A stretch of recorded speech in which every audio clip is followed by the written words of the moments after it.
There's a lot of talk around young people and their involvement in politics, but how do you think their involvement can actually fundamentally change different policies, especially within the EU?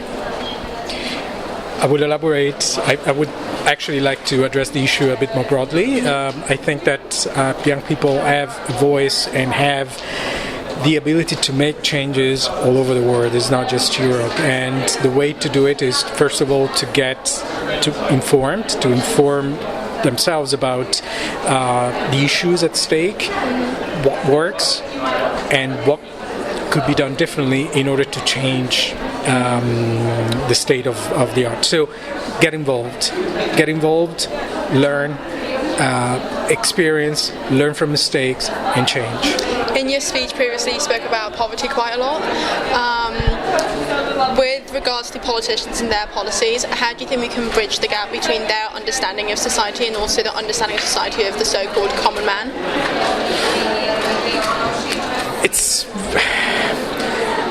I think that by again going back to the issue of involvement and bringing your own experience to the forefront, it's not always easy to be heard, but that's the first step. And also doing it in the way that people would actually hear you, not just flag your issues, but just hear you in a way that you're able also to influence the decision policy and the policy making. In a sense, you also need to find receptive ears. So establishing contacts with those that could actually bring your voice to the forefront is another way to think about it. We at the World Bank often rely on the let's say consultancies, quote unquote, by young people, groups of young workers or students, etc., in order to inform our projects, and that's the way we think we should go. Touching on the topic of Brexit, as I live in England, how do you think Brexit as a whole, if it goes forward, will affect the rest of Europe, especially different populist movements within European countries such as Italy, and also the Eurozone as a whole? It is a far-stretched question.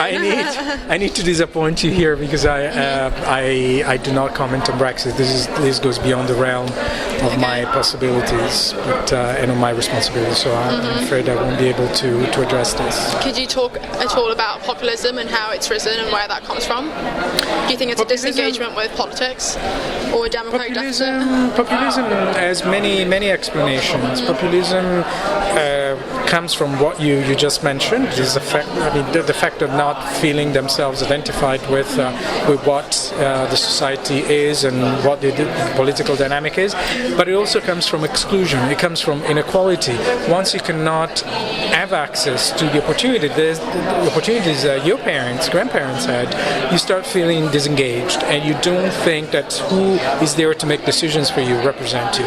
It's a complex issue. It's not just a political issue. It's a political economic issue. And would that be overcome with the 6 different policies that you mentioned in your speech?